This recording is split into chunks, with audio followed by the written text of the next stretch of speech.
Bonjour, donc Patrick Évangile 4, du site Chrétien La Nouvelle Alliance. Donc voici cette partie 2. Donc sur la première vidéo, vous avez vu une série d'images expliquant, montrant l'état du monde. Bon, je n'apprends rien, je ne fais rien de grand exceptionnellement, mais simplement le but c'est de réveiller, de faire prendre conscience aux gens, aux personnes du monde qui ne sont pas encore réellement convaincus que Jésus et Dieu existent, et pour tous les religieux. Donc vous avez vu aussi une suite sur des images religieuses. Le but, ce n'est pas d'attaquer les personnes, de diffamer sur les personnes, qui que ce soit, qui était cité sur ces vidéos. C'est simplement pour montrer l'état de dérapage qui se passe actuellement dans le monde, actuellement dans la religion. Et donc, sur la fin de la première vidéo, vous avez vu un petit montage, enfin un petit film expliquant la société aussi, le fonctionnement. Donc ça, c'était fait par un jeune Américain, traduction en français. Et sur la fin, vous avez revu une vidéo expliquant Matthieu 25, les vierges folles, 5 sages, 5 folles. Donc, nous allons continuer sur cette deuxième vidéo avec un enseignement d'un frère, et donc en audio, et vous verrez que il y a un grand dérapage au niveau comportemental chez les chrétiens, chez les gens qui veulent marcher avec le Seigneur, faire attention aux sentiments, faire attention aux pièges. Donc il y aura encore une suite sur cette vidéo. Je referai une troisième vidéo sur un thème spécial. Donc pour l'instant, je ne préfère pas trop avancer les choses car je laisse le Seigneur me guider. Et par le Saint-Esprit, bien sûr, hein, parce que je ne suis pas quelqu'un de charismatique dans le sens où on voit plein de choses, nous arrivent autour, nous marchons avec le cœur, avec l'esprit. Voilà, donc je vous laisse la suite de cette vidéo, de ce message, et bonne écoute, et j'espère que la lumière vous ouvrira l'esprit pour prendre position en Jésus-Christ, dans sa parole pure. Soyez bénis. Amen. Alors, qu'est-ce qu'on n'a pas dit sur le combat spirituel? Combien d'enseignements nous avons pu écouter ou entendre, enfin écouter ou lire sur ce sujet, très prisé d'ailleurs des chrétiens. Et d'ailleurs, la question qu'on peut se poser, c'est pourquoi à chaque fois qu'on aborde ce sujet, d'ailleurs, je pourrais aussi parler de ce même phénomène avec le sujet de la fin des temps, eh bien, à chaque fois, des personnes viennent en masse écouter ce genre de message. Tout d'abord, je pense parce que c'est lié au fait que très peu de chrétiens ont l'assurance du salut. Et à force de voir des démons partout, c'est sûr que c'est compliqué de se voir tel que l'on est en Christ. Alors, avant d'expliquer qu'est-ce que le combat spirituel, je voudrais vous dire ce qu'il n'est pas, premièrement. Voyez-vous, le problème du combat spirituel, c'est que on pense qu'en étant des combattants, on pense qu'on a qu'on doit gagner la guerre. Or, le problème, c'est que la guerre a déjà été remportée par le Seigneur lui-même. On le lira tout à l'heure dans la parole, mais parce qu'il est ressuscité, il a remporté la plus belle des victoires sur la mort, sur le séjour des morts, et bien sûr sur nos péchés. Donc, le combat n'est pas non plus lié à notre capacité à pouvoir surmonter les épreuves par nous-mêmes. Absolument pas, tout est grâce. Et si nous avons reçu des choses et si nous remportons des victoires, des batailles, on va dire, au quotidien, c'est tout simplement grâce au Seigneur et certainement pas grâce à nous. C'est pas en priant en langue pendant 1 heure ou en gesticulant d'un couloir à l'autre, d'un côté d'un couloir à l'autre, en claquant des doigts et en criant et en intercédant que l'on combat. Ça, c'est de la frénésie, c'est de la chair, c'est diabolique parfois, mais il n'y a rien de victorieux là-dedans.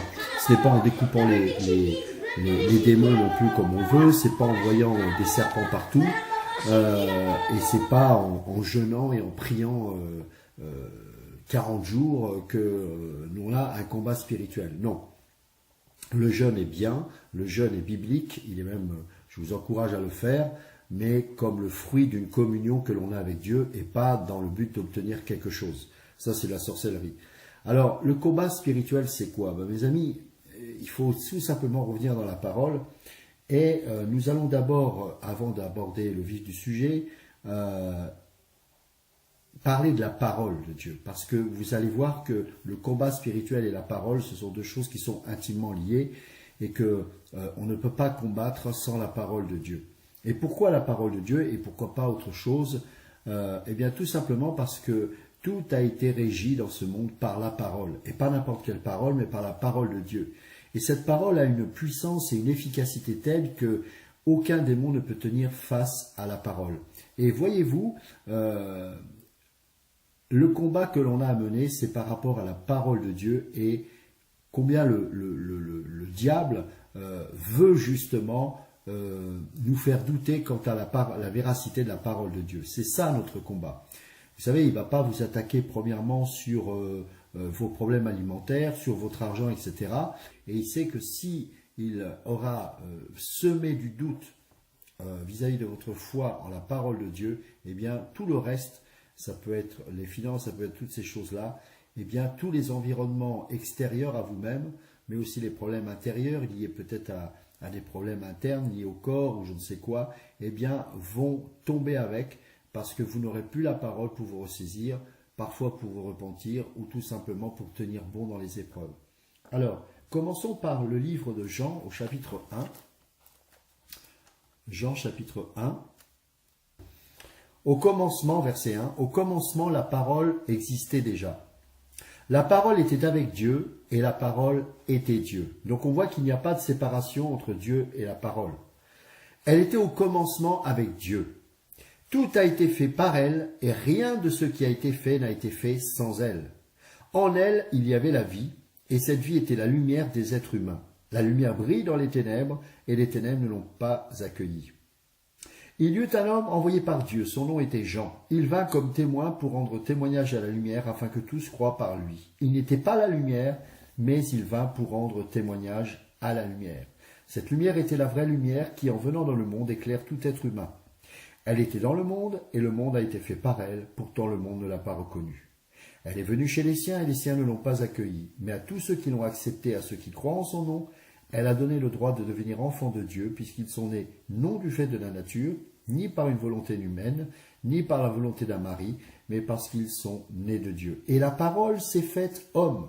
Elle a habité parmi nous pleine de grâce et de vérité. Et nous avons contemplé sa gloire, une gloire comme celle du Fils unique venu du Père. Jean lui a rendu témoignage et s'est écrié, c'est celui à propos duquel j'ai dit, celui qui vient après moi m'a précédé car il était avant moi. Nous avons tous reçu de sa plénitude et grâce sur grâce. En effet, la loi a été donnée à travers Moïse, mais la grâce et la vérité sont venues à travers Jésus-Christ. Personne n'a jamais vu Dieu, Dieu le Fils unique, qui est dans l'intimité du Père, et celui qui l'a fait connaître. Alors, nous voyons aussi qu'au commencement était la parole. Et cela nous fait penser, bien sûr, puisqu'il est parlé du commencement, à Bereshit, Genèse chapitre 1, et on va lire ensemble, où on voit que c'est cette même parole qui a créé toute chose. Genèse chapitre 1.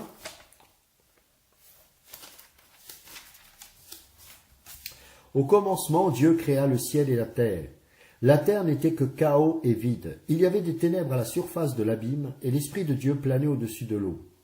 Dieu dit, donc une parole, qu'il y ait de la lumière, et il y eut de la lumière. Dieu vit que la lumière était bonne, et il sépara la lumière des ténèbres. Dieu appela la lumière jour, et les ténèbres nuit.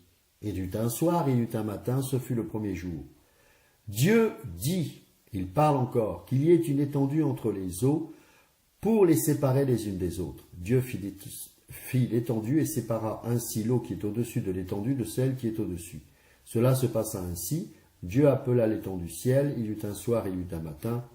Ce fut le deuxième jour. Donc on voit qu'à chaque fois, Dieu parle. Et lorsque Dieu parle, la vie est amenée. Et l'éclairage, la lumière, les ténèbres sont chassées. Quand Dieu parle, cette parole ne peut se dissocier de qui il est, parce que c'est une seule et même chose. Et cette parole est créatrice, elle apporte la vie. C'est très important cela.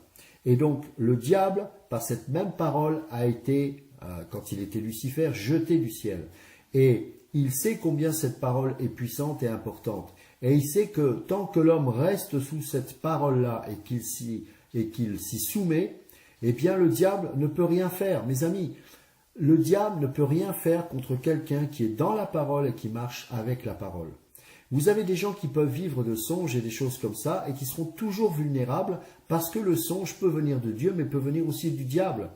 Et le seul moyen de savoir si vraiment toutes ces choses-là viennent réellement de Dieu, c'est de soumettre ces choses-là à la parole de Dieu pour voir si ces choses-là sont bien conformes à la parole de Dieu.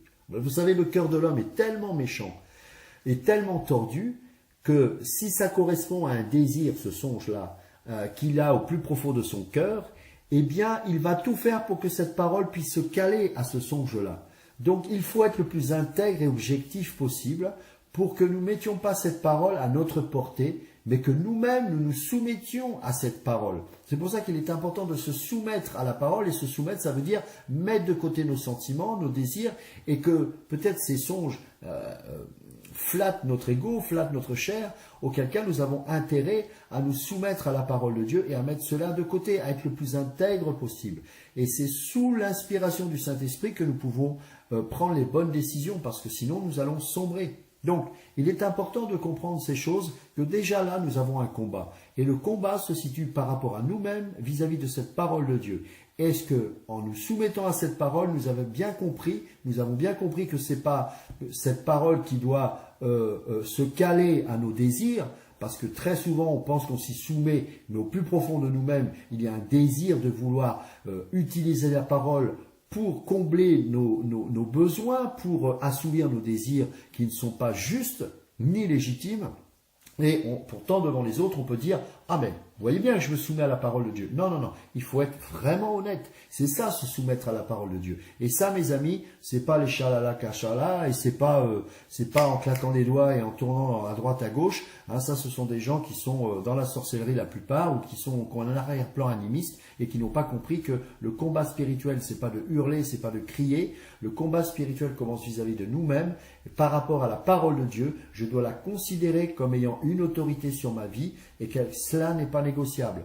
Donc la première chose, c'est cela. Et quand je me soumets à cette parole de Dieu, eh bien, elle est source de vie, source de transformation intérieure, qui fait que parce que cette parole-là, elle est esprit et vie, parce que la lettre tue, mais l'esprit vivifie, alors cette parole va susciter une transformation dans ma vie. C'est sûr que ça ne va pas toujours être plaisant, parce que cette parole, dans Hébreu, on voit que c'est une arme à double tranchant, hein, qui discerne les motivations, qui pénètre les cœurs et qui met à la lumière les mauvaises choses, auquel cas on a besoin de se soumettre, de prendre sa croix, de mourir à ses intérêts personnels et de laisser cette parole de vie nous changer. Et ça peut prendre du temps, mes amis. Ça, c'est le premier de tous les combats. Ça, c'est important. Et cette parole, on l'a lu, elle est créatrice. Et n'oubliez pas que cette parole, elle soutient tout le monde entier, et même les païens qui ne savent pas, nous devons réaliser que s'ils sont en vie, c'est parce que la parole de Dieu soutient le monde. On voit cela dans Hébreux chapitre 1, et je voudrais qu'on le lise ensemble également. Hébreux chapitre 1.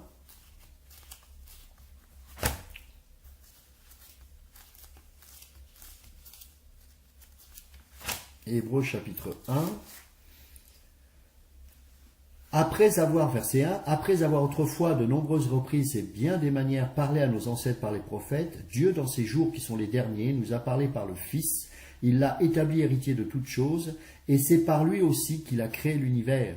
Le Fils est le reflet de sa gloire et l'expression de sa personne, il soutient tout par sa parole puissante. Voyez, il soutient absolument tout. Si ce monde, si cette planète, si cet univers tient, c'est par sa parole. Et donc, le fait de s'y soumettre nous met sous la puissance même de Dieu, parce que cette parole est puissante. Et bien sûr, nous ne le ressentons pas émotionnellement, loin s'en faut, mais même s'il n'y a pas d'émotion, même s'il n'y a rien, nous devons être des hommes de la parole. C'est ça le combat. C'est ça le combat. Et pour cela, il y a un moyen, ça s'appelle la foi. Parce que j'ai eu une rencontre personnelle avec ce Dieu, parce qu'il m'a parlé au travers de son esprit, je peux désormais lui faire confiance, parce que sa parole a été libératrice. Et donc le mot foi, c'est tout simplement le mot confiance. Je lui mets toute ma confiance. Et donc, parce que sa parole est fiable, parce qu'elle est digne de confiance, alors je m'y soumets volontairement. C'est pour ça que dans l'Épître aux Romains, nous allons lire ensemble Romains chapitre 10.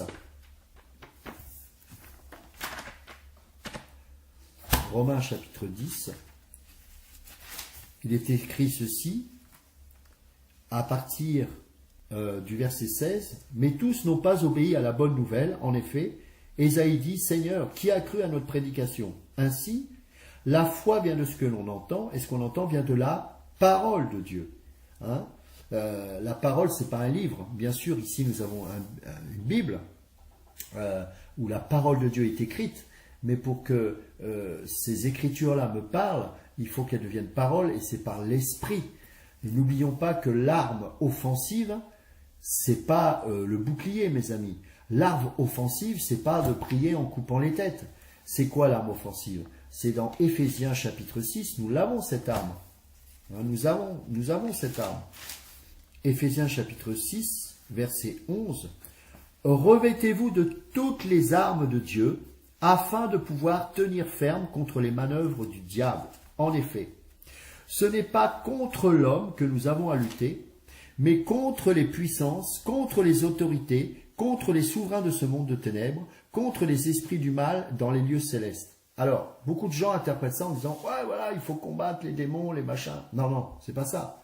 C'est qu'effectivement, toute l'armée démoniaque se met en marche contre nous pour que nous soyons non plus soumis à la parole, mais soumis à la peur, soumis aux circonstances, soumis à la dépression.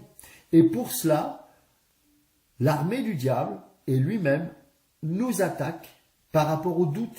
Et nous allons le voir tout à l'heure, c'est capital de comprendre que si nous voulons vaincre dans notre quotidien les dominations, etc., c'est de déclarer la victoire au nom de Jésus, car il a tout accompli à la croix. Ça, c'est notre combat. Parce que si nous ne croyons pas en ces choses, eh bien, nous allons commencer à discuter avec les démons, nous allons commencer à avoir des serpents ou des maris de nuit ou je ne sais pas quoi, un peu tout le monde. Les gens vont se sentir désécurisés. Nous allons ouvrir des portes énormes et là, les démons peuvent s'y infiltrer. Pourquoi? Parce que nous ne saisissons pas la puissance de la parole de Dieu et que cette parole est réelle, vraie, elle est efficace et suffisante. Et donc, il suffit que je me positionne vis-à-vis de la parole qui me dit que les choses anciennes sont passées, toutes choses sont devenues nouvelles. Si Dieu est avec moi, qui sera contre moi? Car j'ai l'assurance que ni la mort, ni la vie, ni les dominations, dans Romains 8, parlant ainsi des démons, ne peuvent m'atteindre. Mais ça, c'est la parole de Dieu. Et ça, c'est mon combat. Et si je ne me mets pas dans ces choses, si je mets l'accent sur les ténèbres, si je fais des réunions soi-disant de délivrance, ou citez-moi une seule réunion qu'il y a eu dans le livre des Actes où on faisait des délivrances. Non, les délivrances étaient dans le quotidien, et parce que c'était vis-à-vis des païens qui avaient besoin d'entendre la bonne nouvelle. Mais un chrétien ne peut pas être lié, un chrétien ne peut pas être possédé. Et si nous voyons autant de chrétiens dans les réunions chercher à se faire délivrer, c'est parce qu'ils n'ont pas compris, qu'ils n'ont plus mis leur confiance depuis bien longtemps dans la parole, qu'ils sont sujets à divers vents de doctrine, ballottés à droite et à gauche, et donc ils ont l'impression, et parfois malheureusement ils ont des démons. Pourquoi? Parce que à force de discuter avec eux, on est dans leur royaume, et on croit être délivré, mais c'est tout simplement des démons qui s'échangent, qui changent de corps, qui font ce qu'ils veulent, et on a l'impression qu'on est délivré, on revient, on a les mêmes choses. Pourquoi? Parce que d'abord, est-ce qu'on est réellement converti? On se dit chrétien, mais est-ce qu'on a vraiment expérimenté la nouvelle naissance? Et ensuite, est-ce qu'on a vraiment mis toute notre confiance en la parole? Et un chrétien ne peut plus être comme ça, démonisé, lié ou je ne sais quoi. Nulle part dans les Écritures, vous voyez des chrétiens dans cet état-là. Pourquoi? Parce qu'ils avaient mis leur foi en la parole. La parole est suffisante et elle est puissante et efficace. C'est un double tranchant qui discerne les choses et qui nous permet d'être affûtés comme un véritable combattant. Et vous voyez d'ailleurs dans la parole que à chaque fois que l'ennemi veut attaquer, c'est vis-à-vis de la parole et semer le doute dans nos cœurs. Et une fois qu'on a le doute, alors là, c'est plus des portes qui sont ouvertes, ce sont des boulevards. C'est pourquoi, verset 13, prenez toutes les armes de Dieu afin de pouvoir résister dans le jour mauvais et tenir ferme après avoir tout surmonté. Alors, je voudrais juste faire une parenthèse avec 1 Pierre. Et nous allons prendre 1 Pierre chapitre 5. Parce que Pierre nous parle aussi du fait de résister. C'est important de résister. Hein. Nous sommes des résistants, nous les enfants de Dieu. C'est important de comprendre ça. Donc, on va prendre 1 Pierre chapitre 5.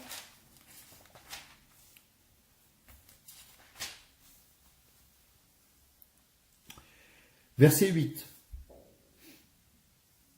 Bon, il y aurait plein de choses à dire, mais bon, c'est pas le sujet aujourd'hui. Déchargez-vous sur lui de tous vos soucis, car lui-même prend soin de vous. Soyez sobres, restez vigilants.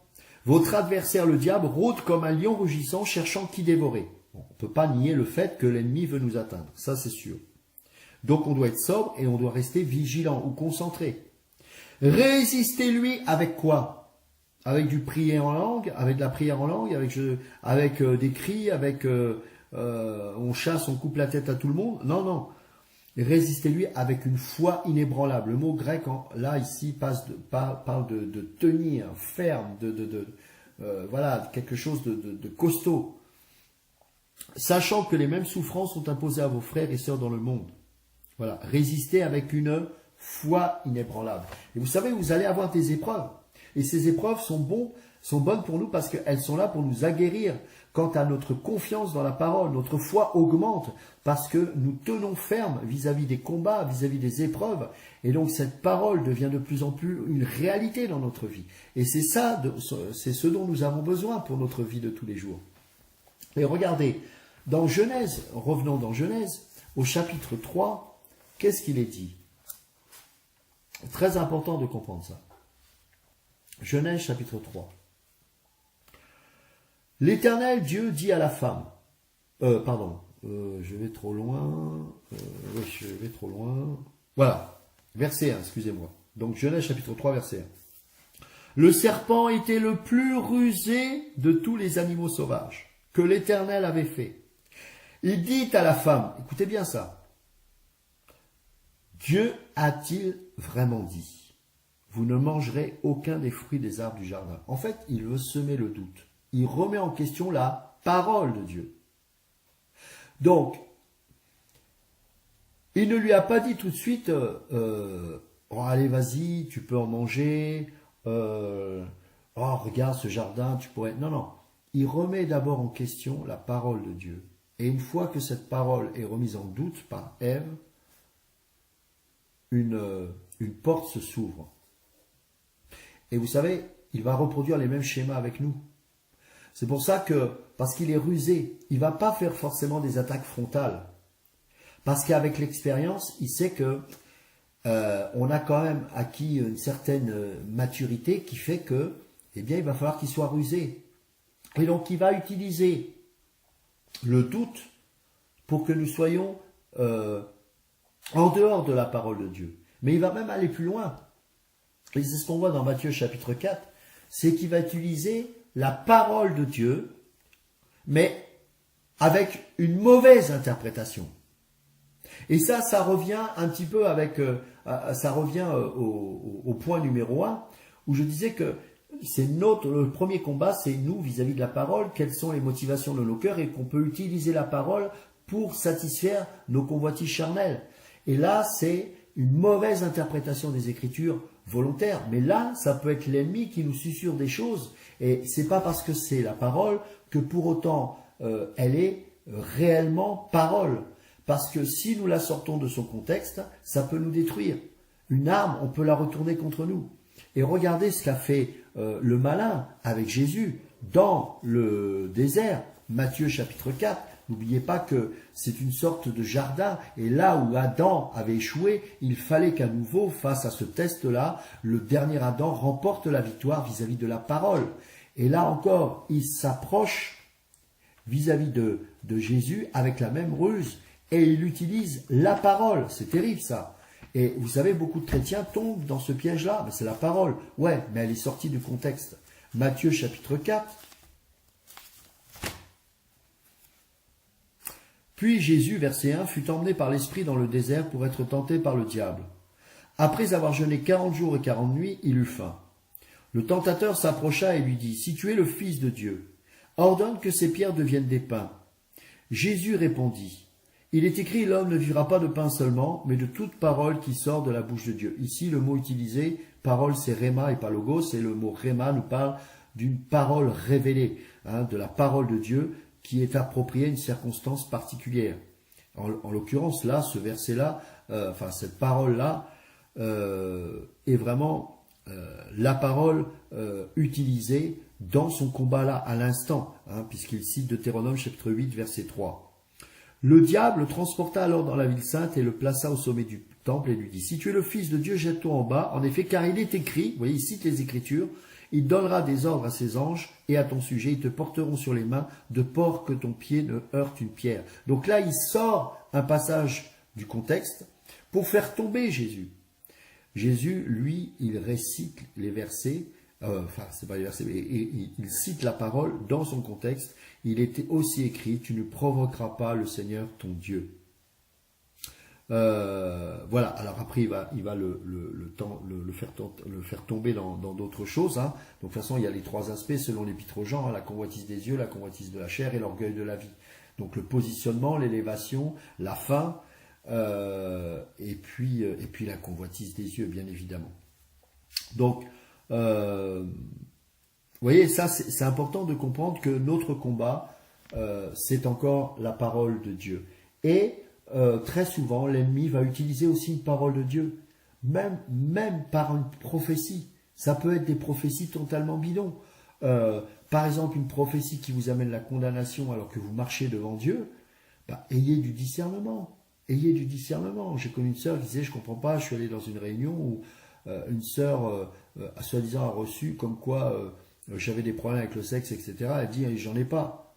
Si tu n'en as pas, c'est que cette femme, elle s'est plus que trompée d'ailleurs. C'est vraiment, elle a été instrumentalisée par le malin. D'ailleurs, ça a pour but, cette prophétie-là, si on peut appeler ça une prophétie, de semer le doute dans le cœur de la personne qui n'a rien fait. C'est terrible ça. On est dans l'innocence, parce qu'avec Dieu on est dans l'innocence, comme Ève avant la chute. Parce qu'il sème quelque chose, du poison, ça va susciter un doute, alors qu'on n'avait aucune raison de douter. Et vous avez beaucoup d'évangéliques, de ministères qui se lèvent, qui sèment la terreur et la peur chez les gens en disant tu as ci, tu as ça alors qu'ils n'ont rien, mais ça sème quelque chose. Et donc du coup, on devient esclave des démons parce qu'on a peur de tout, on voit le mal partout, alors qu'on doit être dans la paix, dans l'innocence, dans la sanctification, mais sans la peur. D'ailleurs, une sanctification volontaire, issue du fruit de l'esprit. Vous avez pour fruit la sanctification, nous dit l'Épître aux Romains, et pour fin la vie éternelle. Vous voyez, c'est important. Et ce combat-là, cette résistance, nous l'avons par rapport justement au raisonnement. Le raisonnement, c'est terrible. Et dans 2 Corinthiens, on va prendre cette parole parce qu'on pourrait la comparer à ce que fait le serpent dans l'arbre, où il dit Dieu a-t-il réellement dit. 2 Corinthiens chapitre 10. On pourrait mettre ces deux passages, Genèse chapitre 3, où le serpent met le doute dans le cœur d'Ève, et puis 2 Corinthiens 10.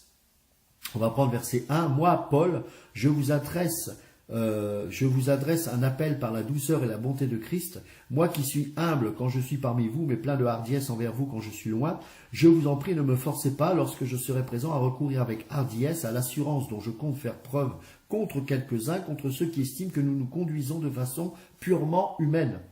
Si en effet nous vivons dans la réalité humaine, nous ne combattons pas de façon purement humaine. En effet, les armes avec lesquelles nous combattons ne sont pas humaines, mais elles sont puissantes grâce à Dieu pour renverser des forteresses. Nous renversons les raisonnements et tout obstacle qui s'élève avec orgueil contre la connaissance de Dieu. Vous voyez ? Et nous faisons toute pensée prisonnière pour qu'elle obéisse à Christ. Voyez ? Le combat, il est là. Mon raisonnement doit se taire. Et toutes mes pensées doivent être soumises à la parole de Dieu. Et regardez ce qu'il est dit dans Colossiens chapitre 2. Pardon, Colossiens chapitre 2.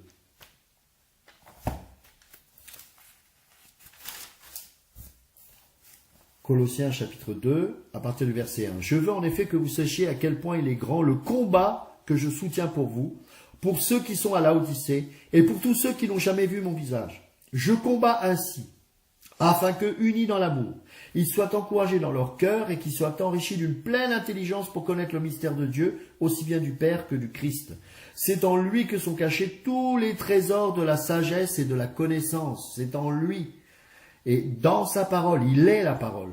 Vous ne pouvez dissocier Christ de sa parole. Je dis cela afin que personne ne vous trompe par des discours séduisants. En effet, même si je suis absent de corps, je suis avec vous en esprit, et je vois avec joie le bon ordre qui règne parmi vous et la fraternité de votre foi en Christ. Ainsi donc, tout comme vous avez accueilli le Seigneur Jésus-Christ, marchez en lui, soyez enracinés et fondés en lui, affermis dans la foi, telle qu'elle vous a été enseignée, et soyez-en riches en exprimant votre reconnaissance à Dieu. Faites attention que personne ne vous prenne au piège par quoi? La philosophie, par des tromperies sans fondement qui s'appuient sur la tradition des hommes, sur les principes élémentaires qui régissent le monde et non sur Christ. Donc il y a la religion, il y a les discoureurs. Et vous savez, Dieu a-t-il réellement dit? Vous les avez chez les théologiens. Vous avez des gens qui vont disserter des versets, ils vont disséquer des versets, et ils vont faire dire à ces versets-là ce qu'ils n'ont jamais voulu dire.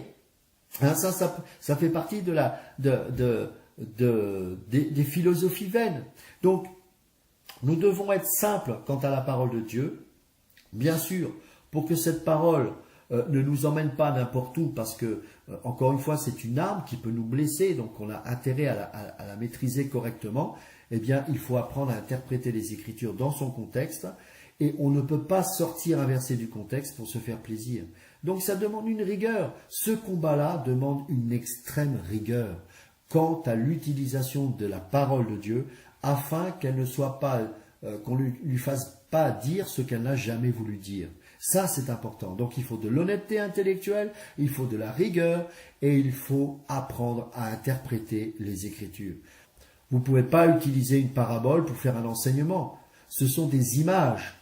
Elles n'ont de valeur que par rapport à la métaphore qu'elle représente, et c'est la métaphore qui nous enseigne. Mais si vous commencez à aller dans les détails et faire une doctrine dans les détails de ces paraboles, vous allez faire dire à la Bible ce qu'elle n'a jamais voulu dire. Donc tout cela, ça s'apprend. L'interprétation des Écritures, toute la doctrine, est principalement dans les épîtres de Paul.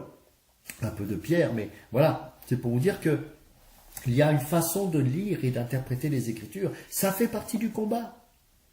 Ça fait partie du combat, voyez-vous. Et c'est important de saisir ces choses. Alors, on connaît Josué chapitre 1 verset 8, que ce livre de la loi ne s'éloigne point de ta bouche, médite-le jour et nuit pour agir fidèlement selon tout ce qui est écrit. C'est alors que tu réussiras c'est alors que tu auras du succès dans tes entreprises, c'est alors que tu réussiras. Donc, c'est important de comprendre que les Juifs ont traversé les années, les temps. On a voulu les assimiler à différentes populations et ils sont restés fermes parce qu'ils avaient une rigueur quant à l'interprétation de la Torah. Et vous savez, vous pouvez faire un juif pratiquant, vous pouvez dire ce que vous voulez, il restera dans la Torah au prix de sa vie. Mes amis, retrouvons cette rigueur-là comme les premiers chrétiens l'étaient au niveau de ce qu'on appelait la didaché. Hein. Donc c'est important ça. Ne soyons pas des évangéliques un peu tout feu, tout flamme, là, à la moindre émotion, on a l'impression de voir le ciel, et puis une heure après, on sombre dans un désespoir total. Il n'y a pas de stabilité dans nos émotions, parce que nous ne soumettons pas nos raisonnements qui deviennent des forteresses dépressives, avec tantôt l'exaltation, tantôt la dépression, et nous ne rendons pas captives nos pensées à l'obéissance de Christ, au travers de sa parole. Donc n'oublions jamais, la foi vient de ce qu'on entend, et ce qu'on entend vient de la parole de Dieu. Hébreux chapitre 4. Hébreux chapitre 4.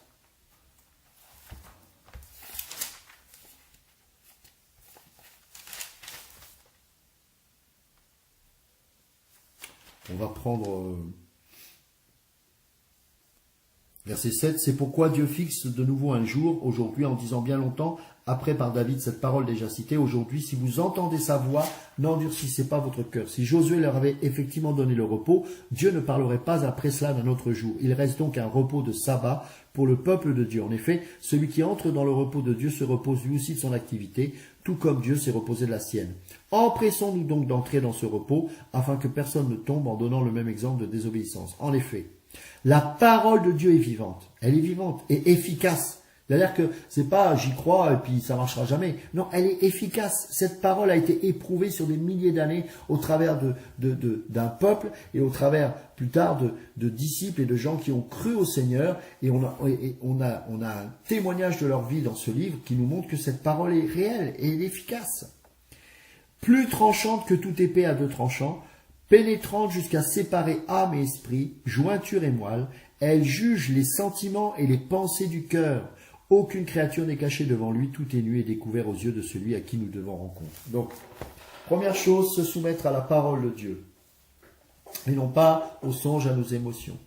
Être intègre vis-à-vis de cette parole, c'est-à-dire ne pas faire dire à cette parole ce qu'elle n'a jamais voulu dire, et que par rapport à la motivation de nos cœurs, soyons intègres, afin que nous puissions éviter d'utiliser la parole pour assouvir nos désirs charnels. Ensuite, le combat spirituel, c'est d'utiliser, bien sûr, selon Éphésiens 6, qu'on va relire tout à l'heure, toutes les armes de Dieu, mais de bien comprendre que le combat est uniquement basé autour de la parole de Dieu. Car si le diable met un doute vis-à-vis de la parole, tout le reste s'écroule comme un château de cartes. Et donc, nous devons comprendre que notre combat, c'est par rapport à la parole de Dieu et au diable qui rôde pour essayer de nous mettre le doute, comme il a voulu faire avec Ève, comme il a voulu le faire avec Jésus dans le désert. Il n'a pas tenté qu'au niveau de la parole, mais il a voulu le faire aussi. Et donc, deuxièmement, interpréter correctement les Écritures, afin que nous puissions affronter le diable lorsqu'il va utiliser la parole de Dieu hors contexte. C'est pour ça qu'il est important que nous devons tous, et ça c'est pas l'affaire d'un apôtre, d'un pasteur, etc., mais tous nous devons apprendre à être formés dans la parole pour interpréter correctement les Écritures. Et troisièmement, dans Éphésiens 6, il est bien précisé que nous devons utiliser toutes les armes de Dieu. Et vous verrez que toutes les armes de Dieu, comme les ministères d'ailleurs, eh bien, sont basées autour de la parole de Dieu. Alors, on va reprendre Éphésiens chapitre 6. Revêtez, verset 11, vous de toutes les armes de Dieu afin de pouvoir tenir ferme contre les manœuvres du diable. En effet, ce n'est pas contre l'homme que nous avons à lutter, mais contre les puissances, les autorités, les souverains de ce monde ténèbres, les esprits du mal et les lieux célestes. Bon, ça on l'a lu. Verset 13, c'est pourquoi il insiste encore, prenez toutes les armes de Dieu, afin de pouvoir résister dans le jour mauvais et tenir ferme après avoir tout surmonté. Donc quand Pierre, dans 1 Pierre 5, nous dit de résister, nous voyons qu'ici, on résiste comment? Avec toutes les armes de Dieu, sans exception. Quelles sont ces armes? D'abord, la vérité. C'est-à-dire qu'il y a un ordre. La première chose que l'on doit porter en nous, c'est pas le casque, c'est pas les chaussures, ce n'est même pas l'épée, c'est la vérité. Parce que si on dit suivre une parole que l'on ne croit pas être vraie, ça va être compliqué. Là, la vérité, c'est ce qui va nous protéger. La vérité, c'est de dire, Jésus a dit, je suis le chemin, la vérité et la vie. Nul ne vient au Père que par moi. Nous ne pouvons pas accéder au Père si nous ne croyons pas que Jésus est ce chemin, est cette vérité et cette vie. Et à partir du moment où je sais que c'est la vérité, qu'il n'y en a pas 50, on n'est pas dans la philosophie, on n'est pas dans le New Age où tout est Dieu. Non, il n'y a qu'un seul chemin et il n'y a qu'une seule vérité. C'est Jésus-Christ fait homme, mort à la croix et ressuscité le troisième jour et désormais assis à la droite du Père. Et ensuite, parce que je sais que je suis né d'en haut, que l'Esprit m'a régénéré, eh bien, je peux y mettre ma foi parce que Jésus est la vérité et cette parole est vraie. Ça, c'est la première chose, la première, je ne sais pas si on peut appeler arme, mais tenue que je dois mettre, c'est la vérité. Ensuite, la cuirasse de la justice. Alors, cette cuirasse, elle me protège. Pourquoi?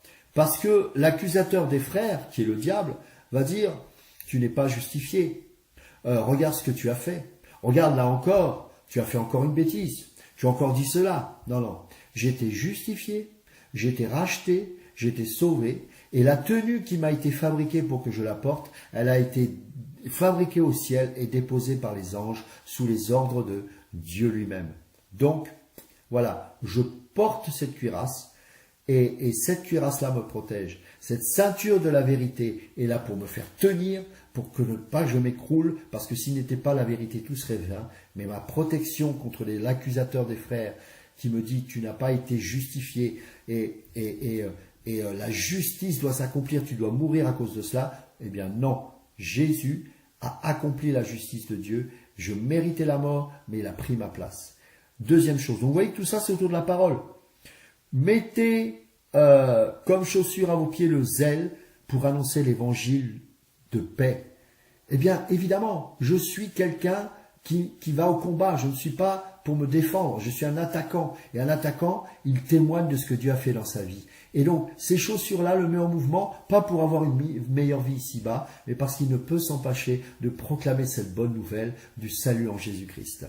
Prenez en toutes circonstances le bouclier de la foi. Ça, c'est important. Pourquoi en toutes circonstances? Il y a certains chrétiens qui vont utiliser ce bouclier de la foi que quand ils se sentent bien. Non, non, en toutes circonstances. Parce que le diable, il peut même utiliser des bons moments, puisqu'il vous connaît, il sait que, dans ces bons moments-là, vous allez vous relâcher, et c'est là qu'il peut se passer quelque chose de terrible.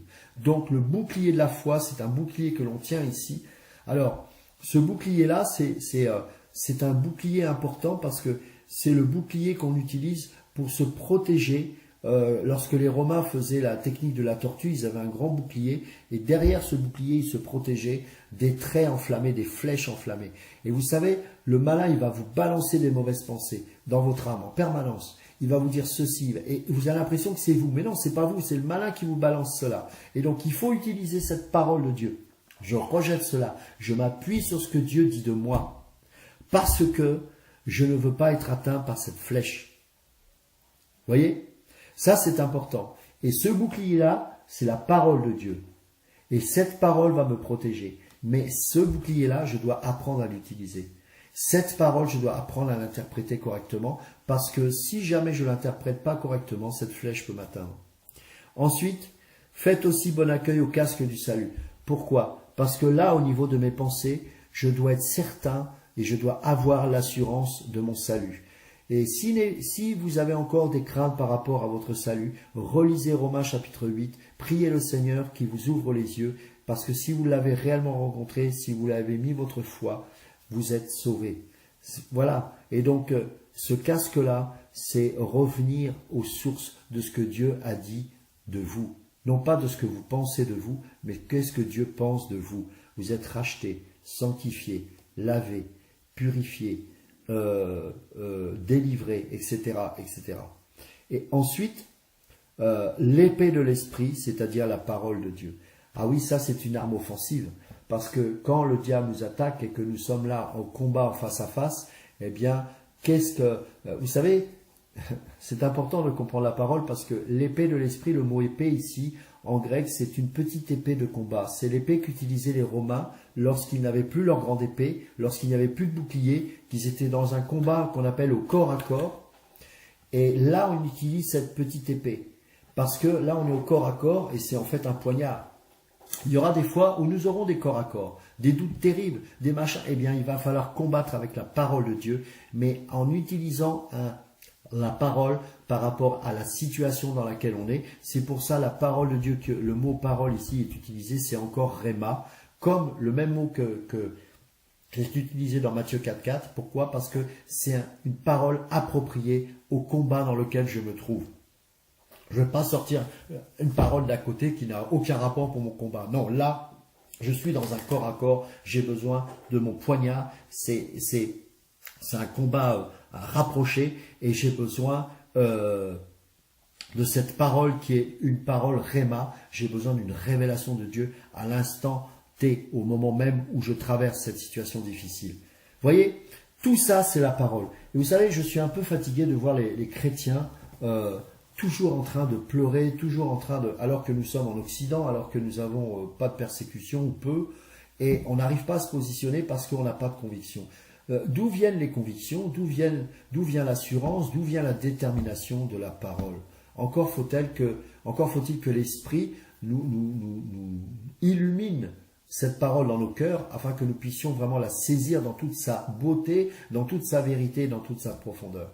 Donc, plutôt que de courir, mes frères et sœurs, les séminaires, en cherchant des délivrances que vous n'avez pas besoin en tant que chrétien, prenez la parole, méditez-la. Si vous avez besoin d'être formé pour apprendre à interpréter correctement les Écritures, faites-le, je vous en supplie, et vous allez commencer à avoir des transformations.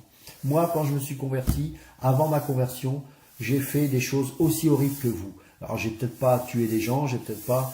Mais franchement, j'avais toutes les raisons possibles, si j'écoute les oiseaux évangéliques qui font des réunions de délivrance, d'être possédé. Et pourtant, je me suis converti dans le sens où j'ai accepté le Seigneur Jésus, je l'ai reçu dans ma vie, j'ai dit oui et amen à tout ce qu'il a déclaré me concernant. Les premières réunions de prière, c'était compliqué parce qu'il y avait tellement de voix démoniaques dans ma tête que j'avais du mal. Mais je me suis positionné. Et heureusement que j'étais dans une assemblée, on ne m'a pas fait voir des démons partout avec des séances de délivrance à n'en plus finir, parce que je crois que je ne serais plus chrétien aujourd'hui. Non, on m'a appris à lire les Écritures, à mettre ma foi dans la parole de Dieu, à dire que désormais tu es une nouvelle créature, désormais les choses anciennes sont passées, j'ai mis ma foi dedans, et puis en même pas 2 semaines, tout était réglé. Plus de pornographie, plus de ces choses-là. J'avançais avec le Seigneur et c'est comme ça qu'au bout de 2-3 ans, j'ai commencé à prêcher, j'ai commencé à me donner. Pourquoi? Parce que j'ai mis ma confiance. J'ai des combats, ils sont peut-être même de plus en plus durs, mais je m'appuie sur la parole et je peux vous assurer, je dors tranquille. Et quand vraiment il y a des choses qui sont difficiles, je plie le genou, je prie bien sûr, mais surtout je médite la parole.